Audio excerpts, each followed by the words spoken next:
नमस्कार दोस्तों, homeopathy with Sachin में आप सब लोगों का बहुत बहुत स्वागत है। आज हम पीसीओडी पे बात करेंगे, पॉलीसिस्टिक ओवरियन डिजीज़, जो फीमेल में ओवरीज में सिस्ट होते हैं उनके बारे में। और एक वीडियो पे ये धीरेन्द्र त्रिपाठी जी ने ये सवाल भी पूछा था कि पीसीओडी पे वीडियो बनाई जाए, मतलब उन्होंने कहा था मुझसे, तो उसी को लेके मैं ये वीडियो बना रहा हूँ पीसीओडी के बारे में। सबसे पहले आप समझिए कि जो ओवरीज हैं फीमेल में, जो पेल्विक एरिया में दो छोटे छोटे पाउच, छोटे छोटे ऑर्गन होते हैं, जो फर्टिलिटी में बहुत इम्पोर्टेंट रोल प्ले करते हैं, जिनमें एग सेल्स होती हैं और दो बहुत इम्पोर्टेंट हार्मोन जो एस्ट्रोजन और प्रोजेस्टेरोन होते हैं वो भी वहीं पे प्रोड्यूस होते हैं। ये जो मंथली साइकिल है, ये इसमें पूरा का पूरा जो ओवुलेशन का प्रोसेस है उसमें बहुत इंपॉर्टेंट रोल जो ओवरीज हैं फीमेल में वो प्ले करती हैं। ओवरीज के अंदर ऑलरेडी कुछ छोटे छोटे जो सैक उनको बोलते हैं, सैक मतलब एक खाली जगह और जिसमें कुछ फ्लूइड ऑलरेडी रहता ही है, और जो फ्लूइड उसमें रहता है उसको हम एक्चुअली उस पूरे जो पूरा का पूरा जो सैक वाला एरिया उसको फॉलिकल बोलते हैं, और उन फॉलिकल से ही फिर जो है वो हर महीने जो फीमेल में एग रिलीज होने का प्रोसेस होता है। वैसे दो टाइप के ओवरियन सिस्ट होते हैं। एक फंक्शनल सिस्ट होते हैं जो सीधे सीधे मेस्टुरल साइकिल से बिलोंग करते हैं, दूसरे नॉन फंक्शनल सिस्ट होते हैं जिनमें स्पेसिफिक टाइप का कोई स्ट्रक्चर क्रिएट होता है। फंक्शनल सिस्ट जो होते हैं जो सीधे सीधे मेस्टुरल साइकिल से रिलेटेड होते हैं, उनको समझ के ही हमारी जो नॉलेज है वो पीसीओडी के रिलेटेड बिल्कुल क्लियर हो जाती है कि एक्चुअली है क्या।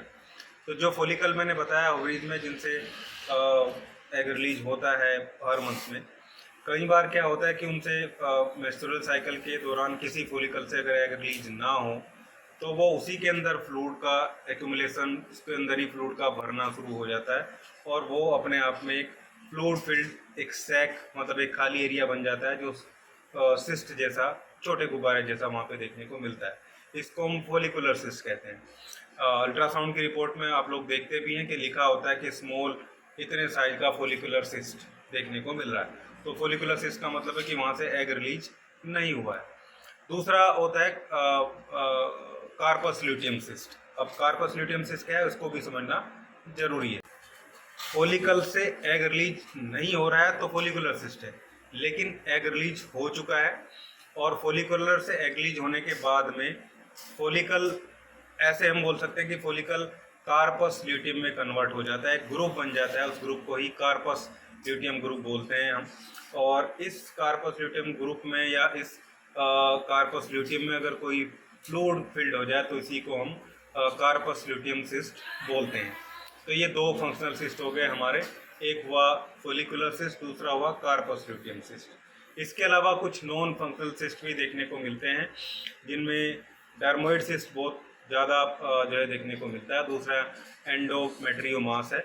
एंडोमेट्रियोमास का मतलब है जो फ्लूइड एक फीमेल में मेंस्ट्रुअल साइकिल के दौरान निकलता है, उसी से अगर कोई सिस्ट बन जाए तो एंडोमेट्रियोमास हो गया। लेकिन डर्मोइड सिस्ट इसमें थोड़ा कॉम्प्लिकेटेड होता है, उसको ठीक होने में प्रॉब्लम होती है और कॉम्प्लिकेशन भी क्रिएट कर सकता है, क्योंकि डर्मोइड सिस्ट में वो सारे सेल एग्जिस्ट होती हैं जो एक ह्यूमन बॉडी को बनाने के लिए यूज होती हैं। उसमें स्किन सेल भी हो सकती हैं, हेयर की सेल भी, इवन बोन की, टीथ, दांत जैसी सेल भी देखने को मिल सकती है। ये डर्मोइड सिस्ट हुआ। वैसे सिस्ट की लोकेशन भी सिस्ट ओवरी के अंदर भी हो सकता है और सिस्ट ओवरी के बाहर सर्विस पे भी हो सकता है। दोनों तरीके से सिस्ट जो है देखने को मिलते हैं, लेकिन टाइप यही है जो मैंने आपको मोस्टली देखने को बताया। वैसे जो सिस्ट हैं ये बहुत सारे केसेस में लगभग 2 महीने में अपने आप ठीक हो जाते हैं, थोड़ा वेट किया जाए तो। और मैक्सिमम सिस्ट जो है वो कोई कॉम्प्लिकेशन क्रिएट नहीं करते हैं मैक्सिमम केस में। 99.99% केस में, 0.01% केस में ये कैंसर हो सकते हैं या इनसे कैंसर सेल जनरेट हो सकती है, वो भी डर्मोइड सिस्ट है। वो भी मैंने बोला बहुत कम पॉसिबिलिटीज़ हैं। इसके अलावा सिम्टम्स, कई बार इनके कोई सिम्टम्स नहीं आते हैं और कई बार इसमें एक्सेसिव वेट गेन हो सकता है फीमेल को, उसके चेहरे पे बाल आ सकते हैं, अनवांटेड हेयर उसको देखने को मिल सकता है, उसके बाल गिरने की समस्या बहुत तेज़ी के साथ बढ़ सकती है, मेंस्ट्रुअल साइकिल बहुत कम या बहुत ज़्यादा हो सकते हैं, बिल्कुल एब्सेंट देखने को मिल सकते हैं, ये मोस्टली सिम्टम देखने को मिल सकते हैं। कई बार लोअर पेल्विक एरिया में, लेफ्ट में या राइट साइड में पेन भी देखने को मिल सकता है। ये मोस्टली सिम्टम है। अगर कारण की बात करें तो कारण में मोस्टली जो कारण है वही मैंने आपको बताया, मेंस्ट्रुअल साइकिल में डिस्टर्बेंस देखने को मिलता है, वही कारण नज़र आते हैं। हार्मोनल इम्बैलेंस जो है इसका बड़ा कारण रहता है। और दूसरा जो कारण है इसका वो पीआईडी है, पेल्विक इन्फ्लामेटरी डिजीज़ की वजह से भी पीसीओडी देखने को मिलता है। और बहुत सारे केसेस में ये फैमिली में भी रन करता है, मतलब मदर को है तो उसकी बेटी को होने के चांसेस इसमें बड़े रहते हैं। ये था ओवेरियन सिस्ट क्या होता है, उसके सिम्टम क्या हैं। अब हम इसके इलाज की बात करेंगे। होम्योपैथी में पीसीओडी को बहुत अच्छे से ट्रीट किया जा सकता है, और मैं ये गारंटी के साथ कह सकता हूँ कि 100% पीसीओडी अगर ठीक होता है तो वो होम्योपैथी में ही पॉसिबल है।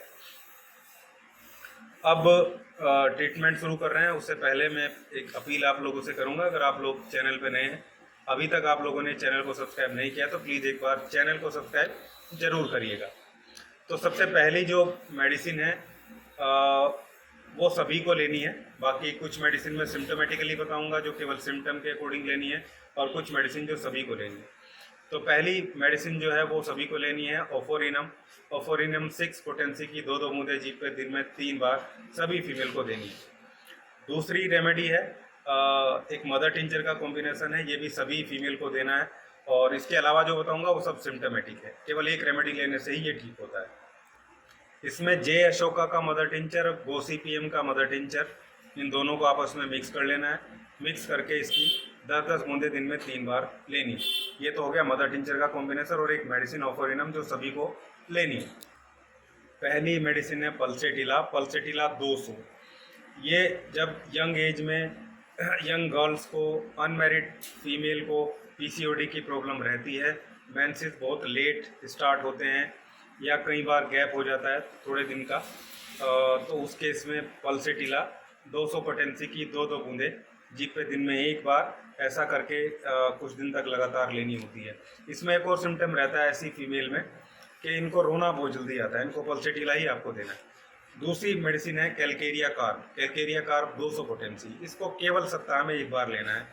ये उन फीमेल के लिए है जिनका वेट गेन होता है पीसीओडी की वजह से, और दूसरा इनको पसीना बहुत ज़्यादा आता है, खासकर सिर के पिछले हिस्से पे, सिर में, पैरों में भी काफ़ी पसीना देखने को मिलता है। फैटी फिगर होती है, मतलब ज़्यादा वेट इनका आपको देखने को मिलेगा। ऐसी फीमेल को आपको कैलकेरिया कार्ब 200 पोटेंसी सप्ताह में 1 बार देनी है। तीसरी रेमेडी है तूजा 200 पोटेंसी दिन में 1 बार कुछ दिन तक लेनी है। इसको उन फीमेल को देना है जिन फीमेल को पेन रहता है पीसीओडी की वजह से ग्रोइन रीजन में, और साथ में इनके जो हेयर फॉल भी चलता है, और हेयर फॉल के साथ साथ जो चेहरे पे भी इनके बाल देखने को मिलते हैं कई बार, इस केस में थूजा देना है। इसके अलावा एक रेमेडी हमारे पास आती है सीपिया 200 पोटेंसी में, उन फीमेल को देना है जिनको मेंसेस या तो बहुत जल्दी आते हैं और बहुत दिन तक चलते हैं, या बहुत लेट आते हैं, बहुत कम होते हैं। ऐसी फीमेल अगर है, पीसीओडी है, तो सीपिया 200 पोटेंसी रात को देनी है। ये रेमेडी रात को बहुत अच्छा काम करती है, कुछ दिन तक देंगे तो बहुत जल्दी ही पीसीओडी की प्रॉब्लम ठीक हो जाती है। नेक्स्ट मेडिसिन है नेट्रम म्यूर भी 200 पोटेंसी में फीमेल को देना है, केवल सप्ताह में 1 बार देना है। ये भी उन फीमेल को जिनको कोई ग्रीफ है, कोई शोक उनको लगा है, और साथ में फीमेल के जो हेयर फॉल है वो बहुत ज़्यादा होते हैं, या केवल हेयर फॉल का सिम्टम नजर आता है, तो भी नेट्रम म्यूर 200 पोटेंसी सप्ताह में 1 बार ऐसी फीमेल को दे देना चाहिए। अगर कोई फीमेल आती है और वो बोलती है कि उसको पीरियड मिस हो जाते हैं कई महीने तक, 3 महीने से, 4 महीने से, 6 महीने से पीरियड नहीं आ रहे हैं, तो ऐसी फीमेल को आपको एक बहुत इंपॉर्टेंट रेमेडी है जो देनी है, जिससे उसको रिलीफ लगेगा। काली कार्ब की 200 पोटेंसी फीमेल को सप्ताह दिन में 1 बार ऐसा कुछ दिन करके देंगे, नहीं तो 30 पोटेंसी दिन में 2 बार सुबह शाम कुछ दिन करके देंगे, तो उसकी ये सारी प्रॉब्लम बहुत जल्दी ठीक हो जाएगी। खासकर जो मिस पीरियड है वो भी आने स्टार्ट हो जाएंगे। वैसे पल्सेटिला भी रिलीफ प्रोवाइड करता है, लेकिन ये ज़्यादा अच्छी रेमेडी है। तो सभी फीमेल को ओफोरिनम 6 और जो JSO का और गोसिपिम का मदर टिंचर बताया मैंने वो सभी को देना है। और इन सभी मेडिसिन में से कोई एक मेडिसिन फीमेल को देनी है। मैक्सिमम PCOD की प्रॉब्लम इससे ठीक हो जाएगी और आपको अपने सिम्टम के अकॉर्डिंग अपनी मेडिसिन सेलेक्ट कर लेनी है। इन मेडिसिन से अगर 2 से 3 महीने में दोबारा अल्ट्रासाउंड करा के आप देखते हैं रिलीफ नहीं लगता है तो फिर किसी कुशल होम्योपैथी चिकित्सक से मिलकर अपना एक कंप्लीट ट्रीटमेंट कराइए। तो ये था आज का वीडियो PCOD पे। उम्मीद करता हूँ आपको अच्छा लगा होगा। अच्छा लगा तो लाइक कीजिए, शेयर कीजिए, चैनल को सब्सक्राइब जरूर करिएगा। Thank you.